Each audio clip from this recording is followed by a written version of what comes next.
안녕하세요. 경상도에서 친손자를 키우고 있는 60대 후반 여자입니다. 저는 하나뿐인 아들을 먼저 하늘로 보내고 홀로 남은 손자를 키우고 있어요. 자식을 먼저 보내고 사는 삶은 숨을 쉬며 살아도 사는 게 아니라 그저 남은 생을 버티는 것만 같습니다. 아마도 지금 제 곁에 손자를 보면서 힘을 내며 살고 있는 것 같아요. 초등학교를 다니고 있는 손자는 어릴 적 아들의 모습을 많이 닮아 있었습니다. 아직 어린 손자는 그 힘든 일을 겪고도 할머니, 할아버지를 걱정하느라 철이 일찍 든 것 같습니다. 제 아들도 장남이라 그런지 철이 일찍 들어서 늘 부모 먼저 생각하던 아들이었죠. 부전자전이라고 손자 크는 모습을 보면 꼭 어릴 적 아들이 떠오릅니다. 살 만큼 살아서 어지간한 일에는 눈 하나 깜짝 않는 저도 이렇게 힘든데 손자는 얼마나 힘들었을까요? 제 평생 단 한 번 시간을 돌릴 수 있다면 아들이 처음 결혼하겠다고 인사 왔을 때 그때로 돌아가고 싶습니다. 그때로 돌아간다면 소금을 뿌려서 인간의 탈을 쓴 악마 같은 며느리를 내쫓아낼 거예요. 옛말 틀린 거 하나도 없는 게 이래서 옛말에 집안에 사람이 잘 들어와야 된다는 말이 있었나 봅니다. 저는 처음부터 며느리의 행실이 마음에 안 들었어요. 사람들 중에 똑같은 말을 해도 꼭 사람 기분 상하게 말하는 사람들이 있지 않습니까? 며느리가 딱 그런 사람이었어요. 저도 딸이 하나 있는데 제 딸이랑 가깝게 지내던 친구들 중에도 그런 사람 본 적이 없을 정도랍니다. 장남이었던 아들이 결혼하겠다고 어느 날 여자친구라면서 인사를 하러 왔어요. 그때 같이 있던 딸도 인상을 찌푸릴 정도였습니다. 아들과 며느리는 하는 일도 달랐는데 대체 어떻게 만났나 싶었어요. 아들은 일반 중소기업에서 일하는 평범한 직원이었고 며느리는 동사무소 공무원이었습니다. 요즘 공무원 며느리 1등 신부감이라고 하는데 이것도 사람 나름이에요. 아들이 처음 공무원으로 일하고 있는 여자친구 인사시켜준다고 고향에 온다고 했을 때 정말 잔뜩 기대를 했었습니다. 그래서 제 딸이랑 둘이 맛있는 저녁을 준비했죠. 그리고 시간에 맞춰 며느리와 아들이 도착했는데 며느리는 첫인상은 좋았어요. 며느리는 저희 식구들을 보고 수줍게 인사를 하더니 눈을 동그랗게 뜨고는 집안을 구석구석 살펴보는 겁니다. 그래서 저는 서울에서 살던 며느리가 시골집이 낯설어서 살펴보나 했어요. 저는 멀뚱하게 서서 집안을 보고 있는 며느리와 아들을 보고 주방으로 안내하며 말했습니다. 먼 길 오느라 피곤했을 텐데 이쪽으로 와서 밥부터 먹어요. 아들은 제 말에 며느리 손을 이끌어 식탁으로 가서 둘러앉았어요. 남편은 아들과 같이 온 며느리를 보면서 참하게 생겼다며 칭찬을 했습니다. 그렇게 다 같이 식구들 모여서 밥을 먹는데 며느리는 입맛에 안 맞는지 젓가락을 들고 반찬만 휘저기는 거예요. 그런데 다 같이 먹는 밥상에서 그러니까 온 가족이 왜 저러나 싶은 생각이 들 수밖에 없었죠. 그래서 저는 며느리를 보며 의아한 듯 물었어요. 내가 신경 쓴다고 썼는데 음식이 입맛에 안 맞아? 아니요. 제가 원래 서울에서 나고 자라서 그런지 시골 음식은 입에 잘 안 맞아서요. 그냥 정성 들어간 집밥이다 생각하고 조금이라도 먹어. 먼 길 온다고 저녁도 못 먹었다면서? 제가 알아서 먹을게요. 저는 너무 당황스러웠어요. 그때 딸은 그런 며느리의 행동을 보고 황당한 표정을 지었습니다. 아들은 그런 며느리의 태도에 당황한 목소리로 오는 길에 멀미를 해서 그런 거라며 둘러댔어요. 이때부터 저는 며느리가 미운 구석만 보이기 시작했습니다. 솔직히 말하면 예쁘게 볼 구석이 없었어요. 제가 대단하게 헌신하는 며느리를 바랬던 건 아니에요. 그저 내 아들이 좋다면 저희 부부도 흔쾌히 허락을 하려고 했습니다. 그런데 한번 무례한 태도를 보이기 시작한 며느리는 계속 일관된 태도를 보였어요. 밥을 다 먹고 이제야 대화를 해보려는데 정말 벽을 놓고 얘기하는 것 같았어요. 저는 며느리한테 궁금한 점을 물어봤습니다. 지금 나이가 몇이라고 했지? 저 지금 27살이요. 그래, 부모님도 서울에 계시나? 네. 아, 그럼 무슨 일 하시는 거야? 왜요? 그게 중요한가요? 물어볼 수도 있지. 결혼하면 사돈지간인데 서로 기본적인 건 알면 좋지. 그냥 일하세요. 이게 처음 본 며느리와 나눌 대화라고 보십니까? 정말 기가 막혔습니다. 저희 집안이 뭐 그렇게 대단한 부자는 아니라도 서로 지킬 건 지켜야 하는 거 아닌가요? 그때 같이 있던 남편과 딸도 기가 막혀 했습니다. 그래서 딸이 며느리를 보면서 이런 말을 했어요. 새언니 될 사람이라고 해서 잔뜩 기대했는데 말을 원래 그렇게 하세요? 할 말은 하고 사는데 뭐가 문제 있어요? 할 말만 하는 건 일적으로 만난 사이에서 그래야죠. 여기는 결혼 허락 받으러 온 자리인데 격식이 너무 없는 것 같은데요. 제가 대답을 피한 것도 아니고 솔직하게 다 말했는데 뭐가 문제예요? 저는 부모님한테 그렇게 안 배웠거든요. 그래서 지금 대화가 엄청 불편하게 들려요. 딸은 며느리를 보면서 기분 나쁜 티를 내기 시작했어요. 제가 살갑게 하려 해도 계속해서 단답으로 말하는 며느리를 보고 화가 났는지 딸은 며느리를 보면서 결국 한 소리를 했습니다.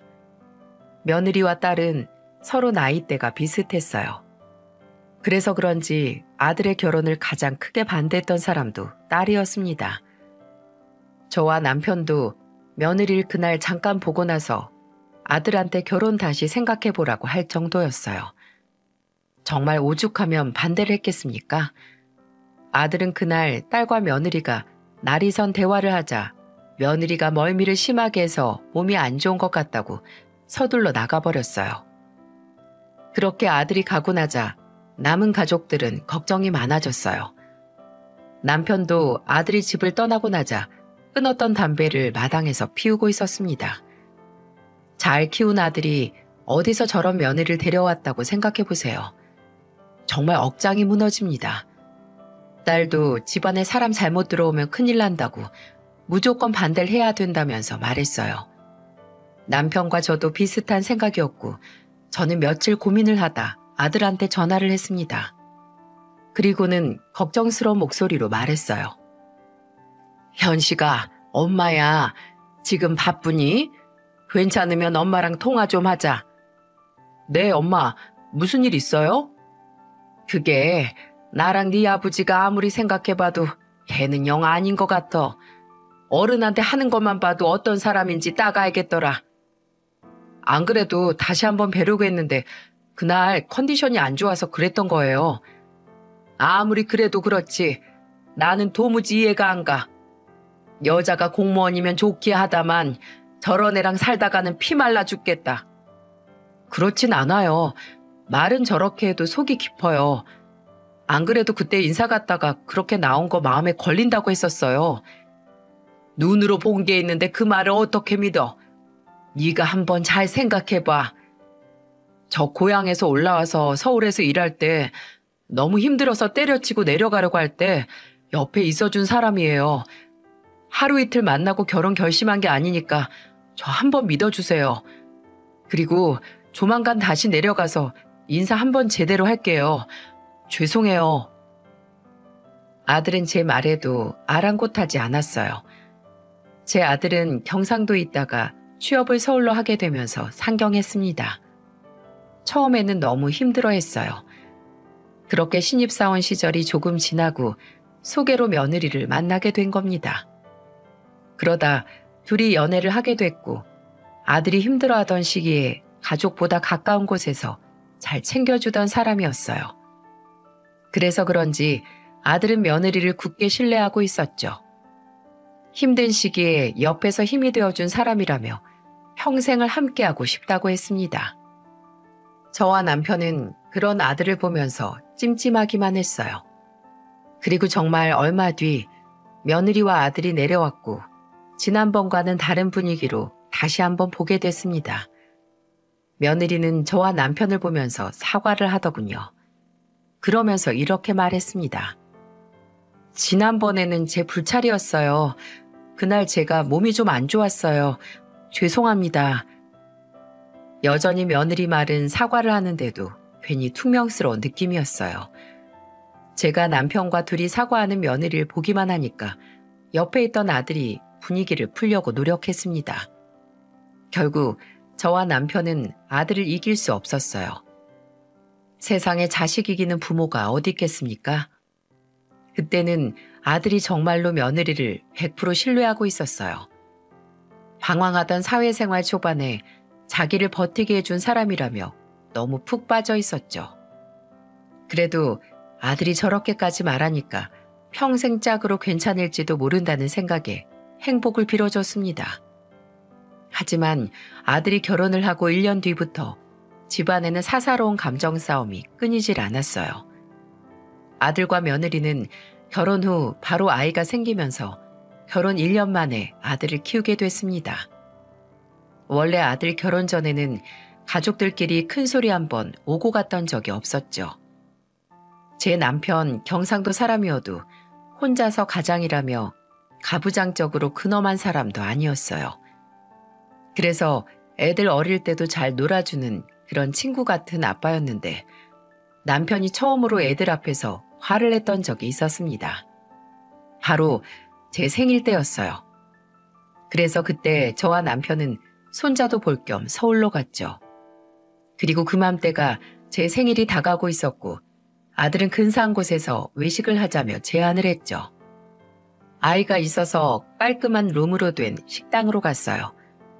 음식도 맛있고 가족들과 오붓하게 밥을 먹을 수 있어 좋았습니다. 밥을 다 먹을 때쯤 아들은 저한테 이런 말을 하더군요. 두 분 오늘 자고 가세요. 바로 내려가시면 피곤하시잖아요. 괜히 우리 자고 가면 둘이 피곤한 거 아니야? 아니에요. 그냥 자리만 하나 더 준비하면 되는데 괜찮아요. 그런데 아들이 괜찮다고 저희 보고 자고 가라고 하니까 옆에 있던 며느리가 아들의 옆구리를 찌르며 말했어요. 집에 지금 어머님 아버님 주무실 곳이 어딨어. 지금 애 보는 것도 힘든데 나보고 어머님 아버님까지 챙기라는 거야? 그럼 경상도에서 오셨는데 오늘 바로 내려가시면 두 분 힘드실 거 아니야. 그리고 딱 한 번이잖아. 한 번이 두 번 되고 세 번 되는 거야. 나는 못해. 어머님 아버님 죄송한데요. 힘드셔도 저희 집 주무실 곳 없어요. 그리고 내일 아침도 저는 못 챙겨드려요. 당신 왜 그래? 내가 미리 부탁했었잖아. 막상 눈앞에 닥치니까 힘들어 죽겠단 말이야. 저랑 남편은 며느리의 당당한 말에 황당했습니다. 저희 부부 경상도에서 자주 오는 것도 아니고 그날은 제 생일이라고 아들이 불러서 갔던 거예요. 그런데 저랑 남편이 마치 엄청 자주 오기라도 하는 것처럼 말하니까 괜히 빈정이 상했죠. 결국 저는 며느리를 보면서 말했어요. 우리도 우리 집이 더 편해. 그리고 우리가 자주 올라오는 것도 아니고 너희들 결혼하고 처음인데 그것도 힘드니? 그게 아니라 정말 요즘 애 보느라 제가 힘들어서 그래요. 네가 자고 가라고 바짓가랑이를 잡아도 자고 갈 생각 없었어. 나도 핏덩이 같은 애를 둘이나 키워봐서 얼마나 힘든지 다 알아. 그런데 너는 말을 꼭 그렇게밖에 못하니? 내가 네 집에 눌러앉겠다는 것도 아니고 어른한테 말버릇이 그게 뭐야? 죄송해요. 힘들어서 저도 모르게 감정적이었어요. 며느리는 제가 호통을 치며 말하자 죄송하다며 사과를 했습니다. 그런데 며느리 표정은 여전히 화가 잔뜩 난 얼굴에 심통까지 나보였죠. 남편도 그런 며느리가 못마땅해서 찬물만 들이켰어요. 애초에 서울에서 자고 갈 생각도 없었던 저는 아들이 몇 번 권유해도 거절만 했었습니다. 그런데 며느리가 저렇게 말하니까 정말 기분이 안 좋았어요. 제가 못 갈 곳이라도 가는 겁니까? 제 아들이 어떻게 사나 볼 수도 있는 건데 너무 화가 났습니다. 그런데 기분 좋아야 할 제 생일에 사건은 이게 끝이 아니었어요. 바로 계산을 하다 남편이 버럭 화를 낸 일이었죠. 내 식구 밥 먹은 금액이 17만 원이 나왔고 아들은 자기가 산다면서 먼저 카드를 내밀었습니다. 점원이 아들 카드를 받고는 총 17만 원 결제하겠습니다. 라고 하자 며느리는 정말 눈을 희번떡 뜨면서 아들을 보면서 소리쳤어요. 당신 미쳤어? 돈이 어디 있어서 그 돈을 혼자서 다 내. 우리 집이랑 어머님 댁이랑 해서 8만 5천 원씩 계산해야지. 뭐? 오늘 우리 엄마 생신인데 계산을 왜 그렇게 해? 당신이야말로 미쳤어? 당신 월급이랑 내 월급 둘 다 버는 돈 뻔한데 왜 우리가 사? 쥐꼬리만한 월급에 이젠 입도 하나 더 늘었는데 당신이야말로 돈 너무 생각 없이 쓰는 거 아니야? 우리 엄마 생신에 그 돈 좀 더 쓴다고 집이 무너져? 당신 진짜 왜 그래?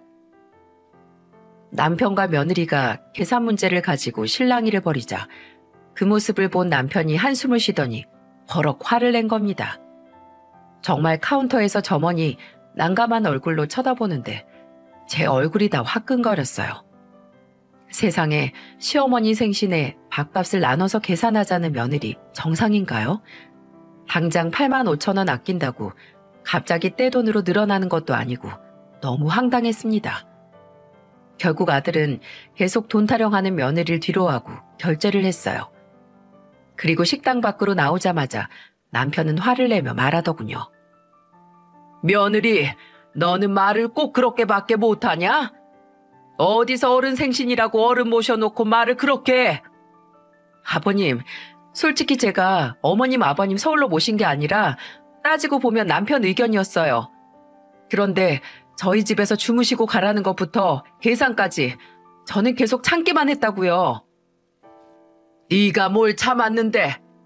나는 오늘 너무 불쾌하고 너한테 정말 실망했다. 제가 왜 결혼했단 이유만으로 시부모님들까지도 잘 챙겨야 하는데요? 저도 너무 힘들어요. 부부가 결혼을 했으면 다 한 가족인 거지. 그리고 네가 그렇게 행동하면 사돈 어른들 얼굴에 먹칠한다는 걸 왜 몰라? 나중에 네 자식도 그렇게 키울 거야? 애초에 네 집에서 자고 갈 생각도 없었다. 다 빈말이라도 서로 위해주는 말 해주는 거지. 내가 정말 오늘처럼 치욕스러운 날이 없었어. 이럴 거면 2번 다시 부르지 마라. 잔뜩 화가 난 남편은 며느리를 보면서 고성을 찔렀어요. 저는 그런 남편을 데리고 버스를 타고 다시 내려왔습니다. 아들은 저한테 계속해서 전화로 사과를 하더군요. 남편은 아들한테도 부부는 그렇게 사는 게 아니라고 화를 내고 끊어버렸어요. 그리고 문자로 며느리가 직접 제대로 사과를 하라며 말을 했어요. 며느리 생기고 처음 맞는 제 생일이 전쟁 같았죠. 딸은 저와 남편이 서울에서 겪었던 일을 듣고는 기가 막혀 있어요. 딸은 처음부터 마음에 안 들었다고 화를 내며 흥분을 했죠. 그리고 며칠 뒤 며느리는 제게 전화를 했어요. 며느리는 웬일인지 힘이 쭉 빠진 목소리로 제게 말을 하더군요. 어머님, 지난번에는 제가 죄송했어요. 제가 애 낳고 너무 힘들어서 눈에 뵈는 게 없었어요. 이미 뱉은 말 주워 담을 수 있다고 생각하니? 내가 항상 말 조심하자고 했지. 그리고 아무리 화가 나도 뒤에서 둘이 싸울 순 있어도 시부모 앞에서 화난다고 그렇게 다 말하고 사는 사람이 어딨어. 매번 이렇게 사고치고 사과만 할 거야? 너도 이제 부모잖아.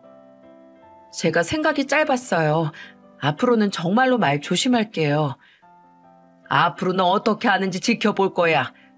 한 번 뱉은 말 못 주워 담는 거 알고 앞으로 말 하나도 조심히 해. 부모면 부모답게 행동하라고. 제 말에 며느리는 울먹이며 전화를 끊었어요. 누가 보면 쌍둥이라도 낳아서 키우는 줄 알겠지만 손자는 성격도 순하고 울음 끝도 짧아서 많이 우는 편도 아니었습니다. 게다가 제 아들은 아들한테 정말 각별했고요. 회식이 있어도 손자 원희가 생긴 후에는 단 한 번도 가질 않았어요.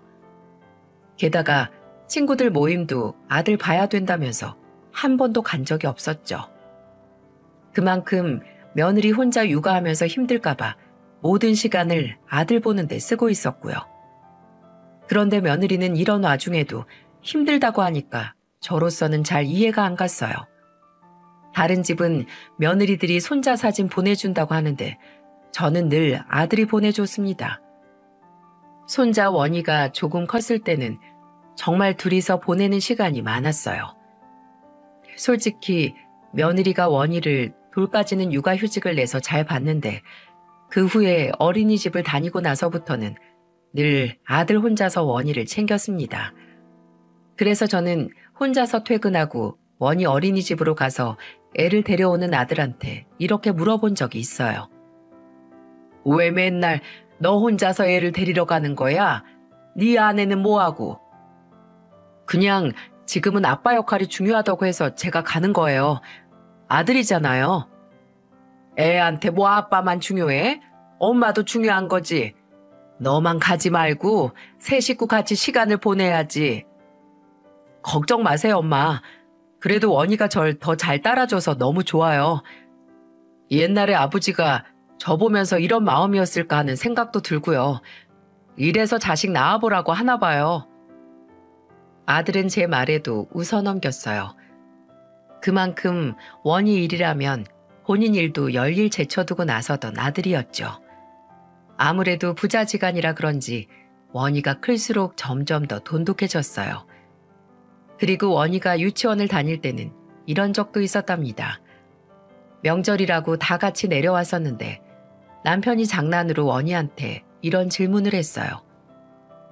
원희야, 너는 엄마가 좋아, 아빠가 좋아? 나는 아빠가 좋아요. 무슨 고민도 없이 말해. 그렇게 말하면 엄마가 서운하겠다. 엄마는 내가 이렇게 말해도 나한테 관심 없어요. 엄마는 맨날 핸드폰만 하고 나랑은 말도 안 해요. 물어보면 엄마는 화내니까 아빠가 좋아요. 원희의 말에 온 가족이 놀랐었습니다.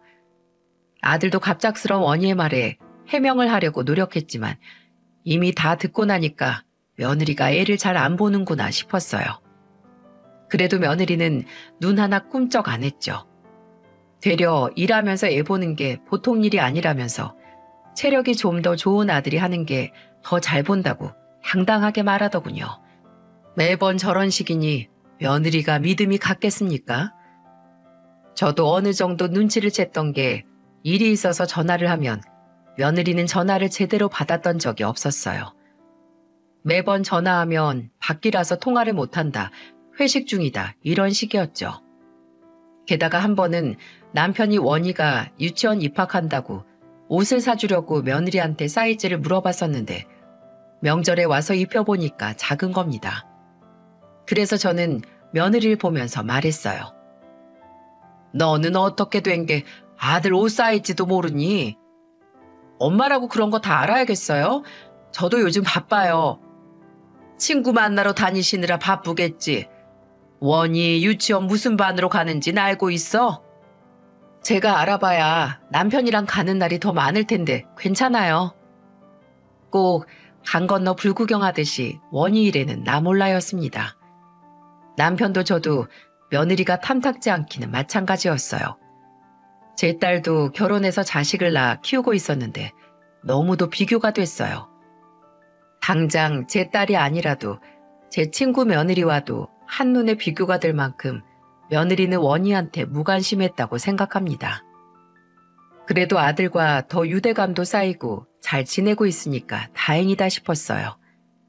그렇게 원희가 아빠를 더 잘 따르면서 쑥쑥 커가고 있었죠. 그러다 어느덧 세월은 흘러 원희가 초등학생이 되어 있었어요.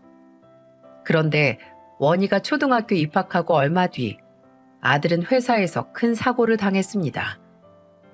회사 공장에 일이 있어서 갔다가 지게차 사고로 머리를 크게 다친 사고였죠.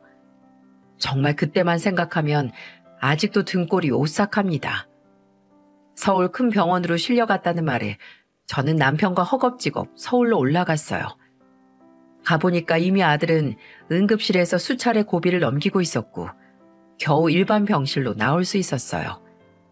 하지만 머리를 다친 아들의 상태는 쉽게 좋아지지 않았어요. 몇 번의 고비를 넘기고서야 겨우 회복을 할 수 있었습니다. 아들이 다니던 회사에서는 보상금이 나왔지만 아들은 일자리를 잃어야만 했어요. 아들이 투병 생활도 길었고 회복해도 다시 일을 할 수 있는 상태가 아니었죠. 그렇게 아들과 노는 걸 가장 좋아하던 아들은 회복 후에도 정상적인 생활이 불가능했어요. 꽤 오랜 시간 병원 치료를 받았지만 소용이 없었죠. 결국 아들은 일용직을 전전하는 신세가 됐습니다. 그래도 아들은 걱정하는 저를 보면서 긍정적으로 말했어요. 엄마, 나 죽을 고비 넘기고 이렇게 깨어난 게 기적 같아요. 일용직이면 어때요? 그래도 이래서 처자식이랑 이렇게 살 수 있다는 게 저는 인생 2회차를 살게 된 것만 같아요. 그래, 아들, 다 생각하기 나름이야. 그러니까 긍정적으로 생각하고 가족 생각만 해. 그리고 힘든 일 있으면 꼭 엄마한테 전화해라. 알았지? 저는 아픈 아들 걱정으로 편히 자는 날이 없었어요. 그렇게 시간이 흘렀고 원희가 초등학교 3학년이 되던 해, 그 해부터 저는 아들이 어딘가 이상하다는 걸 감지했습니다. 설에도 바쁘다고 못 온다더니 추석마저도 안 왔죠. 게다가 매년 5월 이맘때는 아들이 원희를 데리고 둘이 놀러 오기도 했는데 안 오는 거예요. 그래서 저는 무슨 일이 있나 싶어서 전화를 해봤는데 아들은 제게 이렇게 말하더군요. 급한 일이 생겼는데 그 일자리가 돈을 좀 많이 준다네?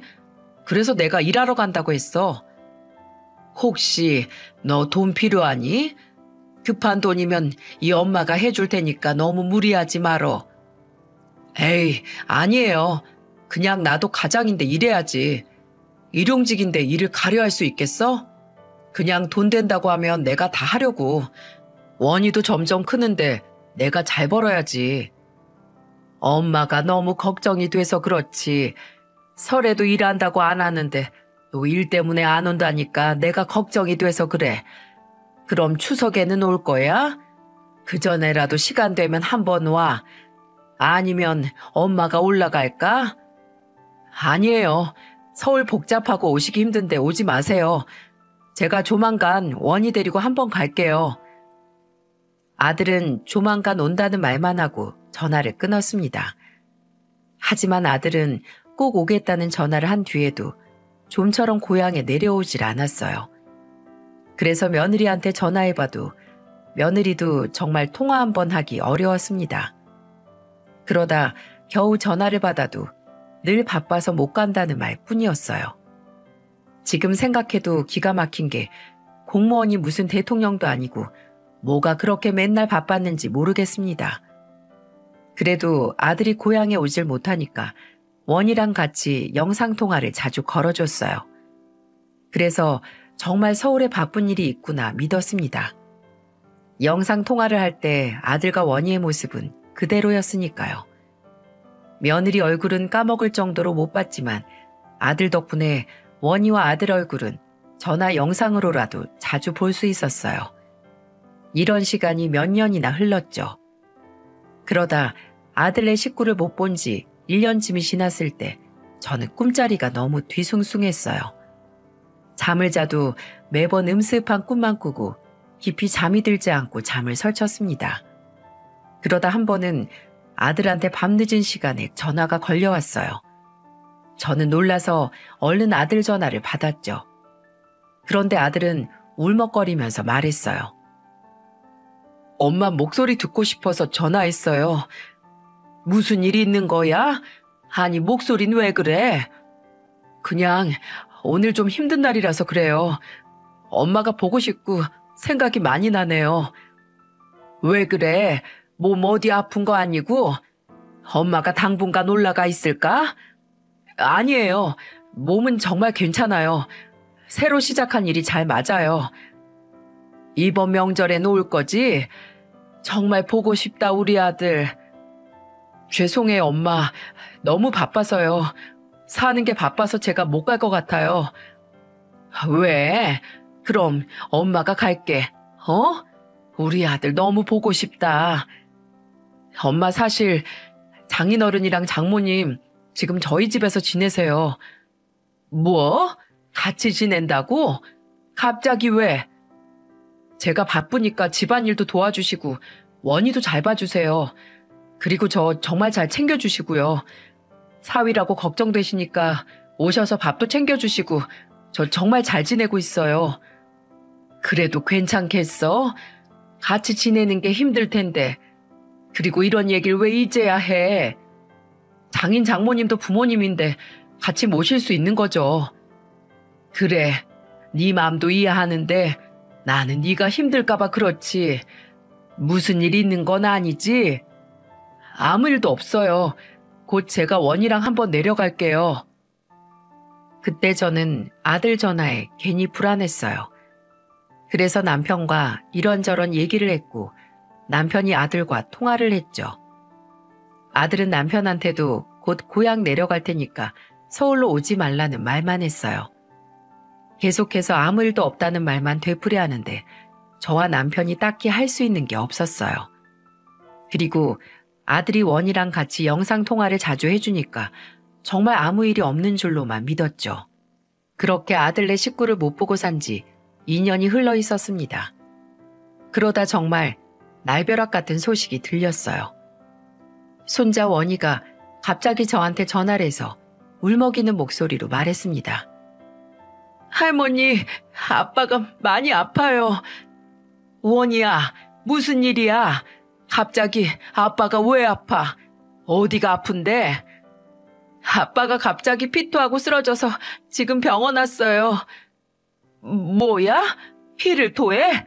언제부터 그런 거야 대체? 그전부터 계속 아팠어요. 아빠가 아무한테도 말하지 말라고 했어요. 엄마는 어딨어? 원희야, 울지 말고 엄마는 어딨니? 엄마도 병원에 있는데 할머니가 와주세요. 지금 아빠 편은 저밖에 없어요. 아빠 편이 왜 너밖에 없어? 그건 또 무슨 말이야? 할머니가 갈 테니까 울지 마, 원희야.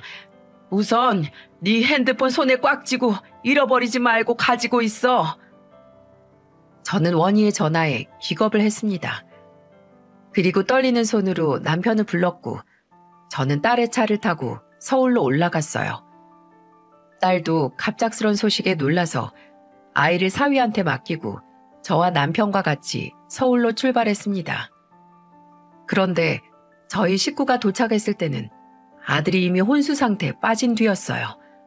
기가 막혔습니다. 그동안 괜찮다고 아무 일 없다고 고향 식구들을 안심시키던 아들을 혼수 상태로 병원에서 본다니 정말 믿기지 않는 현실이었어요. 사람이 너무 놀라고 어리둥절하니까 눈물도 안 나더라고요. 그러다가 혼수 상태에 빠진 아들 옆에서 망연자실한 얼굴로 주저앉자 의사가 와서 말했어요. 문현식 환자님, 조금만 더 일찍 오셨으면 치료받으시고 조금이나마 희망을 걸어볼 수 있었을 텐데 살 수 있었는데 왜 이제서야 오셨어요? 그게 무슨 말인가요? 현식이가 병원에 왔었다는 소린가요? 네, 저희 병원에서 암 판정 받으셨어요. 저희가 치료를 권해드렸는데 본인 스스로 치료 거부하셨습니다. 지금까지 버티신 것도 기적이에요. 살 수 있었는데 왜 이제야 오셨어요? 가족들이랑 상의하신다길래 가족들이 치료해보라고 할 줄 알았어요. 저는 의사의 말에 기가 막혔습니다. 저는 그동안 내 아들 몸에 암세포가 퍼지는 것도 모른 채 살고 있었다니 제가 너무 한심했어요. 그때 구석에서 고개만 숙이고 있던 며느리의 어깨를 붙들고 말했어요. 이게 다 무슨 말이야? 우리 아들이 암 판정받고 치료도 거부한 거 알고 있었어? 죄송해요, 어머님. 죄송? 넌 우리한테 말했어야지. 이걸 이렇게 듣게 만들어? 남편이 1년 전에 암 선고받고 절대 말하지 말라고 신신당부했어요. 그리고 점점 시간이 갈수록 치료 의지도 없고 저한테 화만 내는데 저도 지금 너무 힘들어요. 죽은 사람 소원도 들어준다는데 산 사람 말 들어주고 싶은 마음뿐이었다고요. 저도 남편 잃을까봐 지금 너무 힘들어요, 어머님. 며느리는 손으로 입을 틀어막은 채 주저앉았습니다.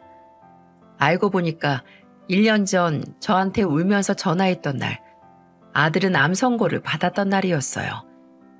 혼자서 아픔을 견디지 못하고 전화를 했던 건데 저한테도 끝내 말하지 못했던 날이었습니다. 너무 절망적이었어요. 모든 걸 알고 나자 저는 하늘이 무너지는 것 같았습니다. 제 딸은 제가 병원 바닥에 주저앉자 저를 끌어안았어요. 그런데 그때였어요. 원희가 갑자기 주저앉아서 얼굴을 감싼 채 울고 있는 며느리한테 달려가더니 작은 주먹으로 며느리의 어깨에 팔을 내려쳤습니다. 그리고는 사정없이 며느리를 내려치며 원희가 울부짖으면서 말했어요. 엄마 때문이야. 엄마가 아빠를 죽였어. 왜 거짓말해? 엄만 맨날 아빠 못 살게 굴었잖아. 그리고 아빠 살릴 수 있었잖아. 뭐야? 너 갑자기 왜 그래? 왜 이런 말도 안 되는 소리를 하는 거야? 그때 며느리는 원희가 헛소리를 한다면서 말리려다가 사정없이 내려치는 원희의 손에 싸대기까지 맞았습니다. 원희는 원망 섞인 소리를 하면서 사정없이 며느리를 때렸고 그걸 피하려다가 며느리는 아들한테 싸대기를 맞았던 거예요. 그런데 원희는 무언가 알고 있는 것처럼 며느리한테 쉴 새 없이 원망 섞인 말들을 쏟아냈습니다. 며느리가 원희를 말리려 했지만 역부족이었죠. 원희는 며느리를 보면서 소리치며 말했어요. 엄마가 죽인 거야. 아빠는 엄마 때문에 이렇게 된 거라고. 원희야, 너 지금 누가 엄마를 때려? 아빠 쓰러지고 아파서 너 힘든 거 아는데 그래도 그렇지 엄마한테 이러면 안 되는 거야. 나 12살이야. 알 거 다 안다고. 그동안 엄마가 어떻게 했는지 내가 할머니한테 전부 말할 거야. 네가 뭘 알아? 내가 그동안 네 아빠한테 어떻게 했는데. 회사 다니면서 너 키우고 아픈 아빠까지 챙기느라 나도 힘들었어. 네가 속상한 만큼 엄마도 속상해. 원희야, 너까지 이러지 마. 엄마 정말 마음이 너무 아프단 말이야. 며느리는 정말 하늘이 무너진 사람처럼 울었어요. 그리고는 원희를 진정시키려 했지만 역부족이었습니다. 결국 저는 보다 못해 원희를 말렸죠. 원희를 끌어안고 달래면서 며느리를 보며 말했습니다. 지금 지 아빠 아파서 얘도 속상해서 그런 거야. 워낙 아빠랑 돈독했잖아. 큰 소리 내지 마라. 금방 일어날 거야. 우리가 잘 있어야 일어나지. 저는 원희의 말들이 이상해서 마음에 걸렸지만 그때는 아들이 혼수 상태에서 깨어나기만을 바랬습니다. 그런데 아들은 제 기대와 달리 새벽을 넘기지 못하고 하늘로 떠나버렸어요. 저는 세상을 다 잃은 기분이었습니다. 숨을 거둔 아들 옆에서 저는 목 놓아 이름을 불렀어요. 현식아, 현식아, 엄마야. 눈 떠, 제발. 엄마 왔잖아. 엄마 왔어. 일어나, 제발. 금방이라도 일어날 것 같아서 저는 아들 손을 붙들고 울었습니다. 손자도 제 옆에서 아빠를 외치면서 울었어요. 온 가족이 아들만을 불렀고 그때 며느리는 아들의 얼굴을 매만지며 눈물을 뚝뚝 흘리며 말했어요. 여보, 일어나. 우리 같이 열심히 살기로 했잖아. 일어나야지, 제발. 이렇게 가면 어떡해. 지금 생각해보면 아주 연기 대상감이 따로 없는 장면이었어요. 정말로 누가 보면 가족을 누구보다 아끼는 여자였다고 착각할 정도였죠. 저도 장례식장이 차려지기 전까지는 몰랐어요. 사망 선고가 내려지고 아들 빈소가 차려질 때까지도 저는 울음을 멈출 수가 없었습니다. 그렇게 저는 허망하게 장례식장으로 뒤늦게 갔는데 그곳에는 영정사진을 보며 울고 있는 원희가 보였어요. 그제야 저는 아까 원희가 하던 말이 떠올랐죠. 원희는 울다 말고 저를 보고는 결심한 듯 말했어요. 할머니, 저 모든 걸 다 알고 있어요. 엄마 믿지 마세요. 저랑 잠깐 얘기 좀 해요. 저 정말로 다 말하고 싶어요. 저는 원희가 하고 싶은 말이 있다며 저를 밖으로 끌었습니다. 그래서 밖으로 나가자 원희는 핸드폰을 내밀며 말했어요. 그리고 꼭 영상과 사진을 다 봐달라고 말했고요. 자기가 다 몰래 찍은 거라면서 제게 보여줬어요. 요즘 애들 스마트폰 없는 애들이 없었고 원희도 핸드폰 사용에 익숙했죠. 그래서 정말 천만다행이었습니다. 원희가 보여준 영상은 정말 저를 다시 한번 분노하게 했어요. 정말 며느리와 사돈 부부의 실체가 고스란히 담겨 있었죠. 유튜브 정책상 손자가 찍었던 영상을 전부 설명할 수는 없어서 그나마 사연에 쓸 수 있는 영상들만 골라서 쓴 거예요. 모든 영상을 본 저로서는 이 정도밖에 알려드릴 수 없다는 게 속이 터질 것 같습니다. 영상 중 하나는 아들이 방에서 쉬다가 배가 아픈 듯 배를 움켜쥐고 벽에 기댄 채 걸어 나오고 있었어요. 그리고 거실에서는 사돈 부부와 며느리가 고기를 먹고 있었고요. 아들은 며느리를 보며 애원하듯 말했어요. 여보, 나 진통제 좀 줘. 진짜 귀찮게 한다. 그런 거 좀 당신이 챙겨 먹어. 아예 한 입에 다 털어 넣던지. 지금 우리 식구들 밥 먹는 거 안 보여? 며느리는 아파서 말도 제대로 못하는 아들을 보며 쌀쌀맞게 말하고 있었습니다.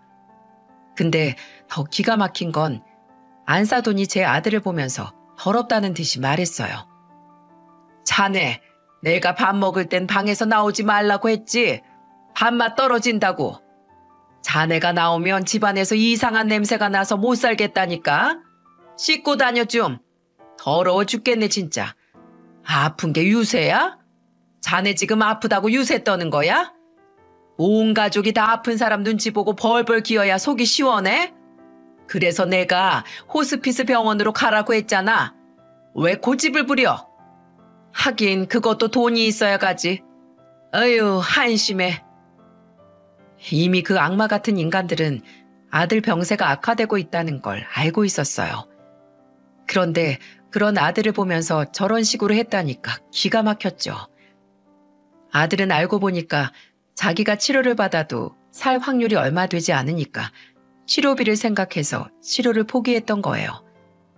이런 말도 병원 의사나 간호사를 통해 알게 된 사실이었고요. 끝까지 남은 가족들 생각해서 치료도 포기했던 아들은 악마 같은 가족들한테 둘러싸여 인간만도 못한 대접을 받았던 거예요. 아무리 건강보험이 있어도 보험 하나 제대로 없던 아들은 치료비가 걱정돼서 결국 치료를 포기했습니다. 또 다른 영상에는 며느리의 지독한 면도 찍혀 있었어요. 손자는 거실 한 구석에 핸드폰을 두고 바닥을 기어다니는 자기 아빠를 붙들고 며느리를 보며 말했어요. 엄마, 아빠랑 병원 좀 가자. 아빠 잘 걷지도 못하잖아. 야, 네 아빠 보험도 하나 없어. 지금 가면 병원비가 얼마나 비싼 줄이나 알아? 그래도 아빠 살려야지. 이렇게 아파하는데 언제까지 이렇게 지내. 시끄러워. 꼭 지 아빠 닮아가지고 하는 짓도 속 터지게 하네. 보험 다 해지했는데 어쩌라는 거야. 죽을 사람은 죽으면 끝인데 우린 살아야 될 거 아니야. 쬐깐하게 뭘 한다고 엄마한테 대들어? 대들긴? 너도 네 아빠 따라가. 아주 확 다 사라져버려. 아빠 데리고 할머니한테 갈 거야. 아주 너 가기만 해. 너 머리 싹 다 밀어서 방에 가둬버릴 거야. 너 할머니한테 전화하면 네 아빠 그나마 먹는 약도 안 줄 거야. 그러길 바래? 엄마 잘못했어. 나 말 안 할게. 아빠 약이라도 좀 줘. 내가 공부도 하고 말도 잘 들을게. 너무 충격적이었어요. 친아들한테 아픈 아빠를 따라가라니 정말 엄마가 이게 할 소린가요? 그리고 손자는 저한테 말하려고 해봤지만 며느리가 정말로 그나마 주던 약도 안 줄까봐 겁을 먹고 저한테 전화 한 통 못했던 겁니다. 게다가 며느리는 자기 보험은 다 가입해두고 아들 보험은 모조리 다 해지를 해둔 상태였어요. 매달 나가는 보험료가 부담된다고 해지를 했던 거였죠. 그러니 아들이 병원비 무서워서 병원을 못 간 거예요. 건강보험 하나 믿고 긴 투병 생활을 견딜 자신이 없었던 겁니다. 정말 이런 사람이 공무원이라고 일하고 있는 것도 화가 났어요. 저는 모든 사실을 듣고 나니까 치가 떨려서 화가 났습니다. 손자는 이런 사실을 알리고 싶어서 휴대폰 촬영을 이리저리 배워서 열심히 찍어뒀던 거예요. 아마 손자가 없었다면 저는 까맣게 몰랐겠죠. 저는 모든 사실을 보고 더 이상 장례식장에 며느리를 두고 볼 수 없었어요. 너무 가증스러워서 쫓아내고 싶었어요. 이런 영상을 찍겠다고 고민하며 가슴 아팠을 원희를 떠올리니까 정말 참을 수가 없더군요. 저는 장례식장 안으로 들어가 육개장 그릇을 들어서 사돈 부부 머리에 찌그러 버렸어요. 그러자 당황한 사돈은 저를 보며 말했습니다. 아유, 이게 뭐야? 이것들아, 언제까지 날 속일 수 있을 거라 생각했어. 어떻게 내 아들한테 그럴 수가 있어? 사위잖아. 어떻게 사위한테 그럴 수가 있어? 그런 짓을 하고도 뻔뻔하게 여길 찾아와? 여기가 어디라고 와? 이 여자가 정신 나갔나? 아픈 아들 데리고 있어준 게 누군데 은혜도 모르고 이러는 거야? 은혜? 지금 은혜라고 했어? 이 왼수 같은 것들아. 내가 호랑이 굴에 내 새끼 넣어놓고 살았던 거 생각하면 아직도 속이 뒤집혀. 나가. 당장 나가. 저를 보면서 뚫린 입이라고 막 짓거리는 안사돈 머리채를 잡아 흔들었습니다. 그리고 그때 며느리가 와서 저를 뜯어말리면서 말했어요. 지금 미쳤어요? 아니 우리 엄마한테 왜 그러세요? 너 잘 걸렸다. 너도 이리 와. 내가 오늘 다 가만 안 둘 거야. 진짜 무식하게 왜 그래요? 이게 진짜 아까부터 온 가족이 뚫린 입이라고 못하는 말이 없어. 생각 없이 사는 게 니네 가족 내력이냐? 며느리 머리채까지 전 양손에 쥐고 흔들었어요. 그야말로 장례식장이 초토화가 됐습니다. 아마 주변에서 안 말렸으면 셋 중 하나는 병원에 실려갔을 거예요. 결국 세 사람은 나란히 장례식장에서 쫓겨났고 모든 사실을 알게 된 가족들이 처참한 심경으로 장례식을 마무리했습니다. 모든 장례가 끝나고 저는 경찰에 신고를 했어요. 그리고 엄청 처벌을 해달라면서 동네 주민들한테 탄원서를 받기 시작했죠. 손자는 장례가 끝난 후 제 옆에서 떨어지질 않았어요. 며느리가 무서워서 한시도 제 곁을 떠나지 않았죠. 그래서 저는 손자 손을 붙들고 탄원서를 돌리기 시작했습니다. 안녕하세요. 탄원서 좀 부탁드려요. 제발 도와주세요. 이웃 주민들은 모든 사실을 듣고 안타까워하면서 탄원서를 써줬어요. 그래서 저는 손자가 찍어둔 영상과 같이 전부 제출했습니다. 그리고 긴 싸움 끝에 며느리는 1년 실형을 받았고 사돈 부부는 집행유예를 받았어요. 법이 정말 기가 막힌 게 며느리가 초범에다 반성하고 있다고 1년을 줬다는 게 정말 어이가 없었습니다. 게다가 같이 가담한 사돈 부부는 집행유예였어요. 결국 며느리는 공무원도 불명예 파면당하고 징역살이를 하고 있습니다. 그렇게 길고 긴 악마 같은 인연이 끊어졌어요. 정말 마지막까지 나를 속이고 제 아들을 죽음까지 몰아간 죗값을 제대로 주고 싶었지만 징역형을 선고받고 악마 같은 인간이 반성문을 매일 제출했다고 겨우 1년이라니 기가 막힙니다. 어찌됐든 아직도 교도소에 복역 중이랍니다. 저는 손자 원희를 데리고 경상도로 와서 초등학교를 보내고 있습니다. 손자는 시골에 오고 나서부터는 울지도 않아요. 아마 할머니, 할아버지 눈치를 보는 것 같아서 마음이 아픕니다. 어린애가 벌써 철이 들어서 힘들어도 힘든 내색이 없네요. 저는 아들이 남긴 유일한 핏줄인 원희를 잘 키우려고 합니다. 부족함 없이 전부 해주려고 노력 중이에요. 세상에 절대 겪지 말아야 될 일을 겪은 노인네가 이제는 세상에 무서울 게 없습니다. 이제는 손자 하나 보고 살고 있어요. 자식 먼저 앞세운 부모로서 제가 손자를 잘 키울 수 있을지 모르겠습니다. 자신은 없지만 그래도 제 지난 날을 반성하고 잘 살아볼게요. 부모는 알둔 새 같다는 말이 있지 않습니까?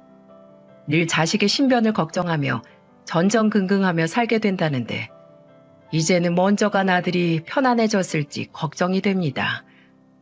제가 손자를 잘 키우고 있어야 아들도 하늘에서 잘 쉴 수 있을 것 같네요. 이제는 이 세상에 없지만 손자를 키우며 미안한 마음 덜어보려 합니다. 이렇게 사연을 쓴 것도 떠난 아들 생각이 나서 쓰게 됐어요. 가족이 힘들어 보일 때 괜찮다는 말을 믿지 말고 서로 얼굴 한번 보면서 따뜻한 위로 건네보는 건 어떠실까요? 살아보니까 아무리 바빠도 가족 얼굴 한번 보는 게 그리 어려운 일이 아니더군요.